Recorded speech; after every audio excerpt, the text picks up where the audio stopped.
Hi, I'm Sonia, and I'm here with Dusty Nicol, the CEO of Honey Badger Silver. So, the company put out an exciting news release, and I want to know what your thoughts are on it. Yeah, thanks, Sonia. We're very excited about this. The news release summarized the results of our evaluation of the historic database we were able to get. We got our hands on the database of all of the drilling that had been done at Nanisivik by the previous operators. And what we found in it was that, as we suspected, there are several zones of high-grade silver that were not mined in the past. It's very exciting for us because it validates all of our rationale for staking Nanisivik a couple of years ago, that although it produced significant amounts of silver and zinc toward the end of the 20th century, we believe that within that over 100 million tons of massive sulfide left at the project, there were still silver targets to be found. And the results of this analysis confirmed that for us. So it's very exciting for us. It's such a significant step in the Nanisivik project to finally uncover these results. How would you say that these results are going to impact Honey Badger Silver? Well, what it does for us, we picked up Nanisivik, as I said, believing that there was still silver to be found there. And what this does is validate that contention. There's several zones that will merit further exploration at the right time. But it's a validation of our belief.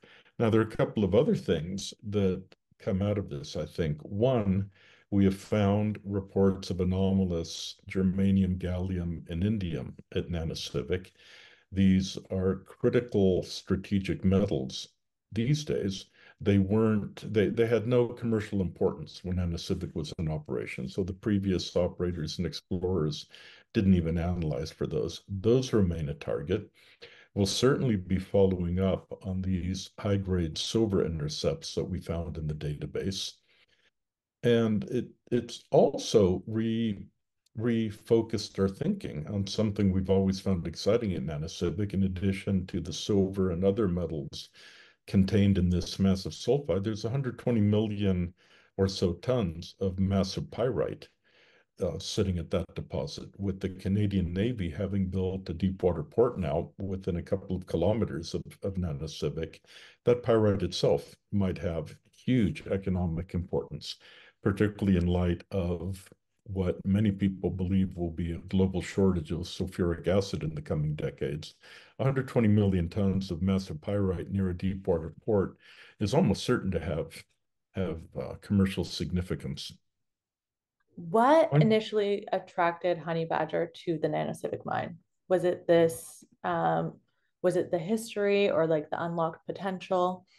No, it was the fact that it had been mined, but we knew, and I'll point out it was staked before I joined the company. But one of the reasons that I was excited about joining Honey Badger was Nanisivik. Um, our chairman Chad realized that Nanisivik, although it had been mined, there was still a large, massive sulfide body that had not been mined. And he felt that there was a good chance that still contained silver and other metals of value. Mhm. So the company staked it. It was a very cheap acquisition. It was only the staking cost, maybe ten or $12,000.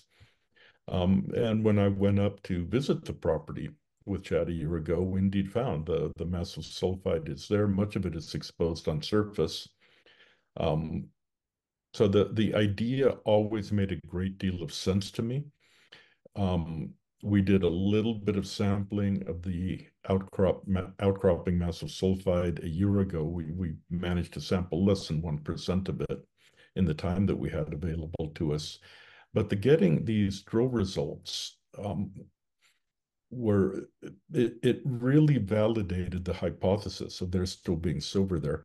Also, we got these results, as we said in the news release. They came from connections and friends of the company. Um, they didn't cost us anything to acquire. It would probably be a 40 or $45 million exercise these days to replicate that drilling. To Wow. so to say that drill database is priceless. There's almost no way to put a value on it these days, not only in cost, but in time that would be required to get drilling there. So it's a very exciting step for us. Certainly on in the days to come or weeks to come, we'll be following up on these results. We'll be looking to see where else there might be silver within that massive sulfide body. We're commissioning a desktop economic study on the pyrite to see to confirm our belief that it will have commercial viability as a pyrite deposit.